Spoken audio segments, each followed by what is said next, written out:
Good evening, Trinidad and Tobago. I'm Vina Bart. This is TTT News. It's time for the headlines. Toco community calls for the killing to stop after a family is found dead in their car. 4 hospitalized after a drive-by shooting in Morva. Caribbean Court of Justice President says, make CCJ final court of appeal. And in sport, making headlines, steals the show out at Santa Rosa with a nervy victory.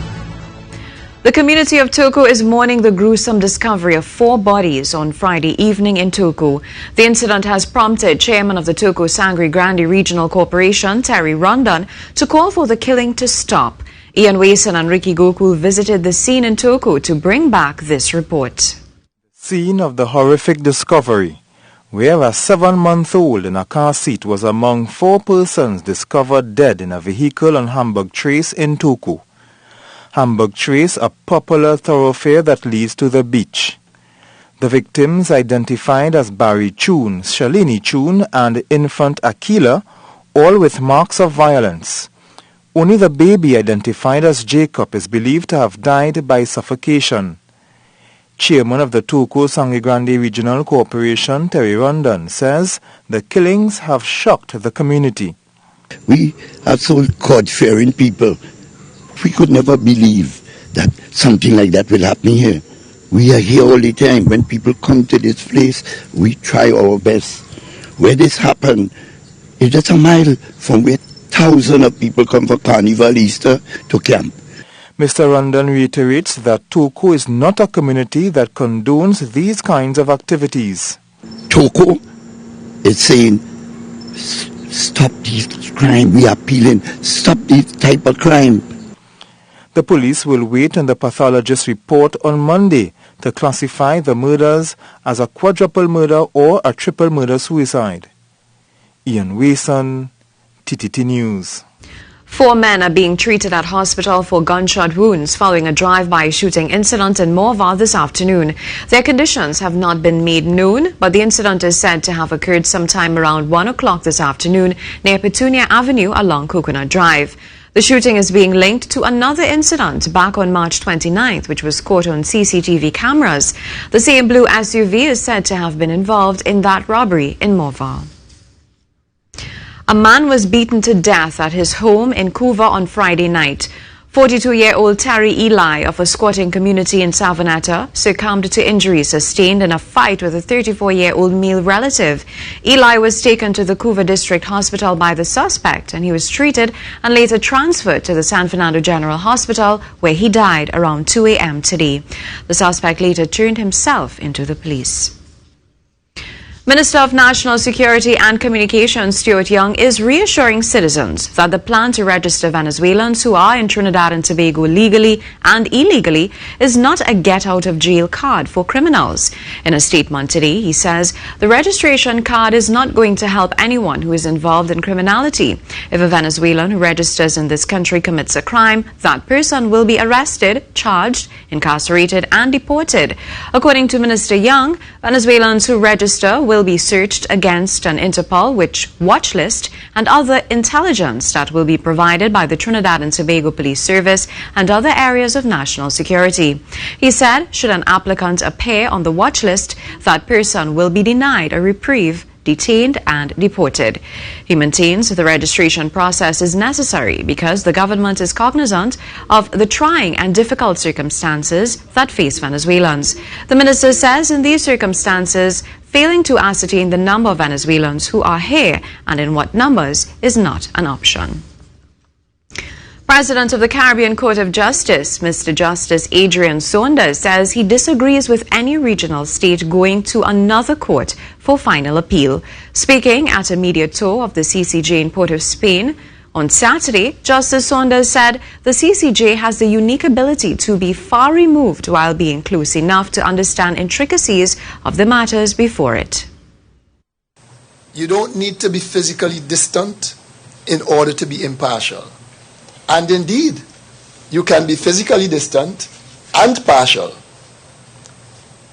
But it is certainly not possible to be physically distant and to be able to see from near, to be able to be immersed in the culture and the norms and the values and the aspirations and the goals of the people whose dispute you are adjudicating.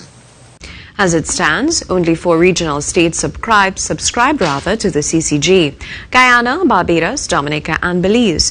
According to Independent Senator Sophia Choate, Senior Counsel, some states seek out the Privy Council because they may be of the opinion that a foreign tribunal will yield better results. Referencing the 2017 case of SM Jalil versus the government of Guyana, she said the court has proven its ability to operate effectively. Aware of the economic tensions which may exist between companies doing business and a state entity.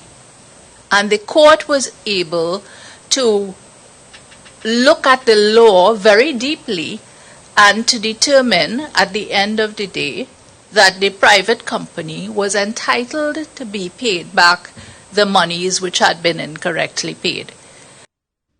The tourism minister is thanking Calypso icon Macarthur Sandy Lewis, Calypso Rose, for promoting TNT culture.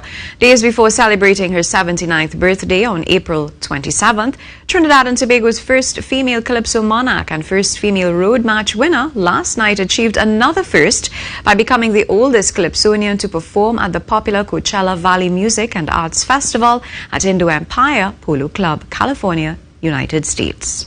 Coachella Valley Music and Arts Festival, which features various music genres, takes place over 2 weekends, April 12th to 14th and April 19th to 21st, 2019. Tourism Minister Randall Mitchell, in congratulating Calypso Rose on her outstanding contribution, says Calypso Rose continues to be one of our most prolific international cultural ambassadors on every stage, whether it is in the U.S., France or the Caribbean. Calypso Rose was joined by another one of TNT's international cultural ambassadors, soca superstar Machel Montano, during the rendition of her new song entitled Young Boy. Calypso Rose's Far From Home album won the World Album of the Year at the Victory de la Musique ceremony in France in 2017, which is considered to be the French equivalent of the Grammy Awards. She was the first citizen of Trinidad and Tobago to win the 2016 Artist Award by the World Music Expo, which is an international networking platform for the world music industry. An advocate for non-violence against women, Calypso Rose was awarded the nation's highest award, the Order of the Republic of Trinidad and Tobago, in 2017. Ian Wason, TTT News. More to come. Stay with us.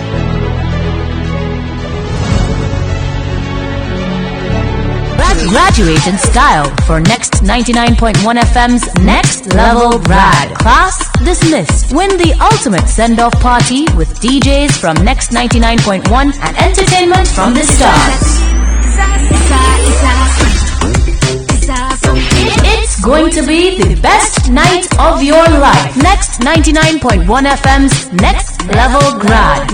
Class dismissed. Coming soon. Is your school ready? In association with Simple Express. It's a different kind of vibe. You see the girl them a wine and bubble all night. TTT News, delivering more news at more times to more people. TTT News, reporting on the people, events, and issues that affect your life. TTT News, online and fully interactive. TTT News, connect.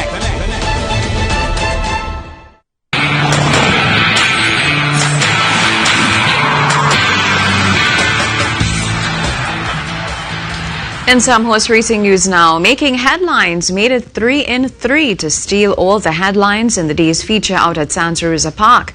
But unlike the other 2 wins, he had to work for this one as Set Sail put in a strong challenge in the straightaway. And before that, Prince of Bellevue opened up a huge gap early to set the tone, as Eddie Anu explained. So there they go for the penultimate event of the day, and rushing up on the outside is Prince of Bellevue, and that's the one who wants the lead and gets the lead, opens up stylishly by 3 lengths. In second spot is Stablemate Evening Jewel. Then alongside that one is the Desert Dancer horse on the inside. In between runners is one for the road. The back two at this time is making headlines and set sail.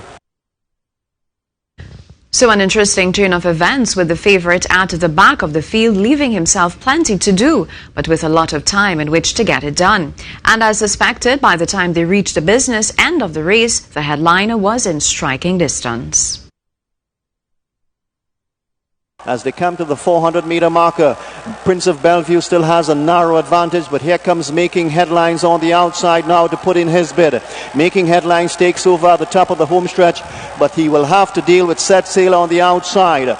They come inside the final 200 metres. Making Headlines leads and leads by a length. Set Sail in second spot, back in third is Prince of Bellevue, but Making Headlines has put away the challenge of Set Sail and goes on now and will take his third consecutive win and takes it in stylish fashion. In second spot is Set Sail, then a long looking gap back to the third horse, that's Prince of Bellevue, and fourth home was one for the road. West Indies batsman Chris Gayle gave the new selection panel a timely reminder of his form and value with another robust unbeaten 99, albeit in a losing effort in the Indian Premier League. The tall left-hander warmed up for the World Cup with an unbeaten 99, but couldn't prevent his Kings 11 Punjab team from losing by 8 wickets to his former team, the Royal Challengers Bangalore. Gayle, who fell a run short of what would have been his 7th IPL century, smashed 10 fours and 5 sixes in a 64-ball knock as King 11 reached 173 for 4 in their 20 overs. In response, India's skipper Virat Kohli scored 67, while South African batsman AB de Villiers remained unbeaten on 59 as Royal Challengers completed the win in the final over for their first victory in the season. He wants his old job back and is prepared to go to court to get it. That's former West Indies fast bowler Vasyl Lomachenko, who was sacked by Cricket West Indies earlier in the week. The former assistant coach with the West Indies senior team, Drakes, is demanding urgent relief in the form of reinstatement and/or compensation from CWI in response to what he believes was the unlawful termination of his services yesterday. Drake's attorney, Ralph Thorne QC, revealed that the coach and former fast bowler was surprised and very disappointed with the sudden turn of events, especially being told of his sacking over the phone. The developments coincide with sweeping changes announced by the newly appointed president, Ricky Scarrett, which saw the entire coaching staff as well as the selection panel being sacked. Charity certainly begins at home for new Cricket West Indies president Ricky Scarrett, who rolled out a series of what he called cricket-centric moves to enhance the regional product. Ruskin Mack has some of what he had to say, which has sparked wide debate throughout the region. This is a calculated strategic move designed to reignite the passion for our culture, a West Indian culture where our cricket is being put back where it belongs, at the very centre. Scarrett went to great lengths to explain the hows and why he was ringing the changes while taking the politics out of the equation and decision-making.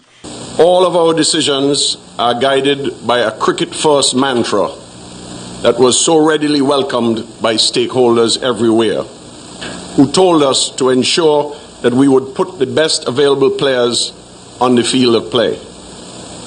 In order to do so, we have found it necessary to immediately adjust our selection policy to become more open, inclusive, and player-centric. The president, in announcing changes to his selection panel and coaching staff, drove home the point of West Indians first to benefit and develop under his stewardship.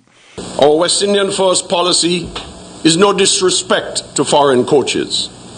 On Tuesday, our board set a new standard of not less than 4 out of every 5 members of the coaching and support staff should be of West Indian origin. This enables us to continue to have international participants working for CWI in areas where there is no one of equal quality available regionally. But wherever there are foreign coaches in our system, we will be undertaking a clear succession plan for a local replacement.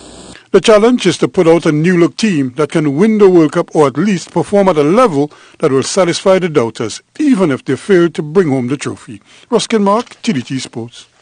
In golf news now, Tiger Woods had another sensational round today to stay in contention for his first major title since 2008.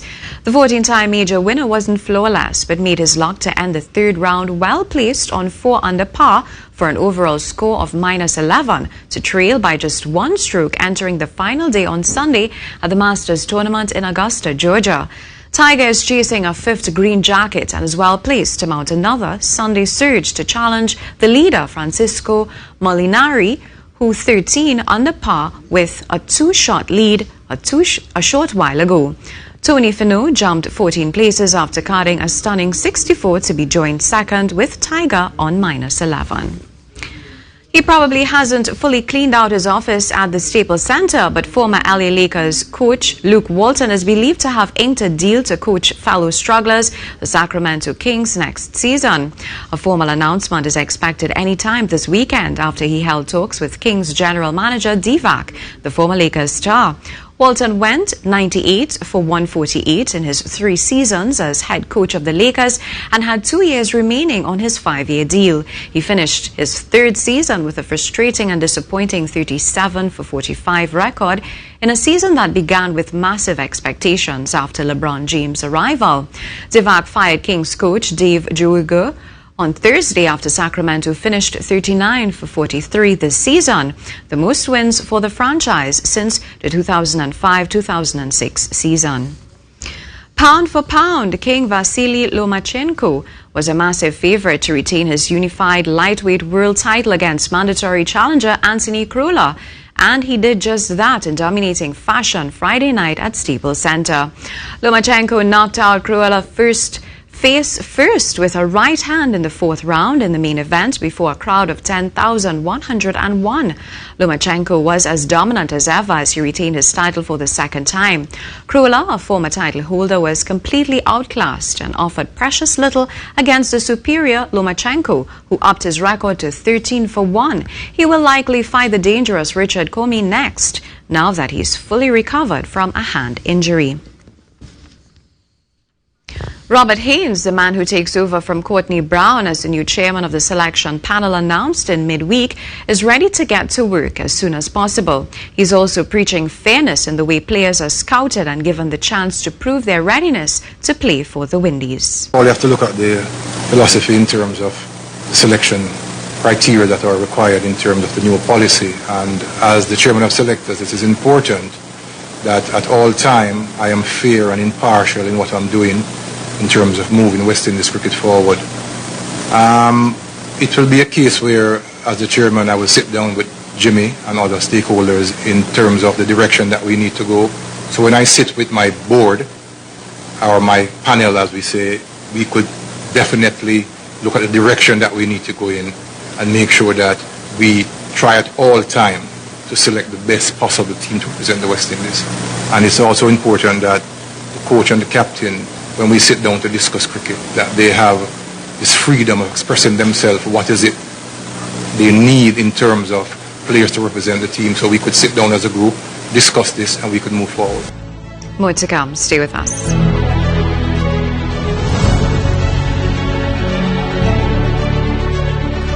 There's no time like now and no show like ours. Start your day with a smile and view TTT every morning at 6 a.m. as Lisa, Rishi, and Carrie keep you in the know with what's trending on social media, the island vibe, and bring you the latest from the worlds of sport, technology, current affairs, and much more. Who says informative can be fun?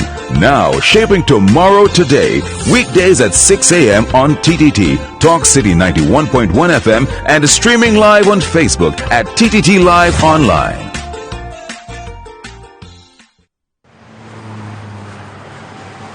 Crossing a highway is a dangerous practice. Your life is precious. Be road safe.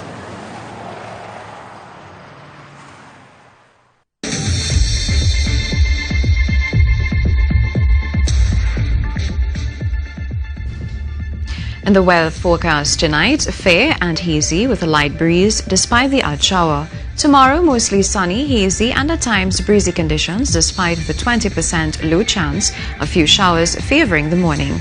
The night would be fair and hazy with a light breeze. For those of you heading out to sea, seas are moderate. Waves are up to 2 meters in open waters and below 1 meter in sheltered areas. Tomorrow, expect a high of 33 degrees Celsius at Piaco. It will be 2 degrees cooler, 31 degrees at Crown Point. Look out for sunrise at 5:55 and sunset at 6:16. The Ministry of Works and Transport has advised that there will be a temporary traffic disruption on Sunday, April 14th, 2019, between the hours of 7 a.m. to 7 p.m. in the following areas: Beetham Highway eastbound in the vicinity of the Barataria Overpass, Churchill Roosevelt Highway westbound in the vicinity of Nestle Compound, Churchill Roosevelt Highway 0.1 kilometers near Barataria Overpass westbound, Churchill Roosevelt Highway 3 kilometers near Aranguez Overpass. Eastbound, the ministry says this is necessary in order to facilitate road strengthening works. The following traffic restrictions will be in effect: Beetham Highway eastbound, 1 lane of traffic will remain open during the proposed works. Churchill Roosevelt Highway westbound, traffic will be diverted along the Churchill Roosevelt Highway frontage road near the Barataria Overpass. 1 lane of traffic will remain open during the proposed works, as well as 1 lane of traffic will remain open during the proposed works near Aranguez Overpass. Chairman of the Toco Sangre Grande Regional Corporation, Terry Rondon, is excited about the port that will be built in Toco.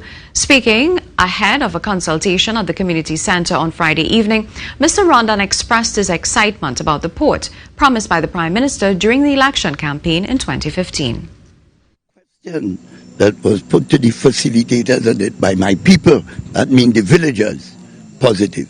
I am proud of Toco because now they know what it is. We didn't have it about 10 years, 12 years ago, but now they know how important is the port. I progressed coming to Toco, the rough road, where you meet kind and loving people that make up for the bad road, but now you'll get a highway and you're going to meet kind and loving people. The Minister of Health, Terence Dialsing, is urging men to look after themselves. He says men can utilize the blood test method to check their prostate, as this screening will determine if further tests are required. The minister spoke at a North Central Regional Health Authority Men's Wellness Clinic at Mount Hope on Saturday. Ian Wason has more.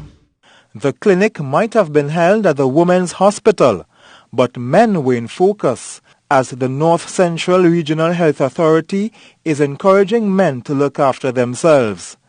Reports suggest men do not usually look after themselves, especially when it comes to prostate cancer. It's said men aren't really fond of rectal exams. But according to Health Minister Terence Dialsing, you don't have to get the finger. It's a blood test, and it measures in your blood a level of something called a prostate-specific antigen. That is a chemical release if you have a overactive prostate or the beginnings of cancerous cells. Chief Executive Officer of the Regional Health Authority, Davlin Thomas, explained the hassle-free service now available at the health institutions. You come in, you see the doctor, you run your test, you get back the results within 2 hours. We have a number of services existing between that, between the time that 2 hours, you see nursing education, ophthalmologists, etc. And then you see a specialist within the same day. And so we're using those models now. The initiative is not restricted to the North Central region, but will also move across the regional health authorities. Ian Wason, TTT News. More to come. Stay with us.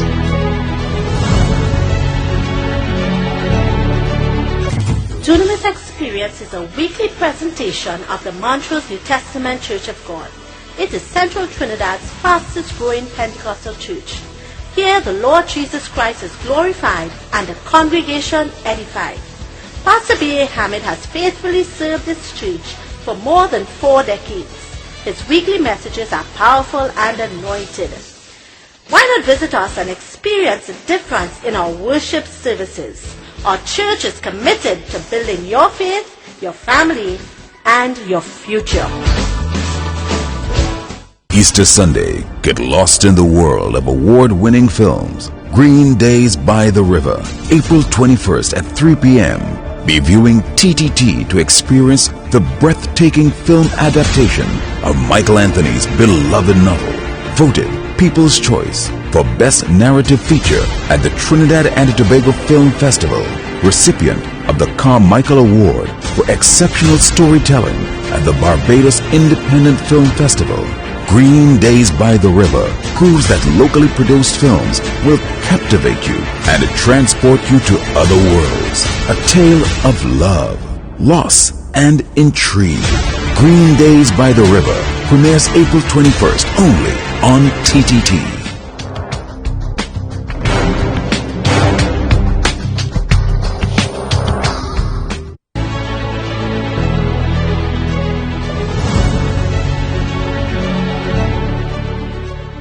One man was seriously injured after he was hit by a car as he attempted to cross the PBR in the vicinity of the RBC and Massey stores in St. Augustine.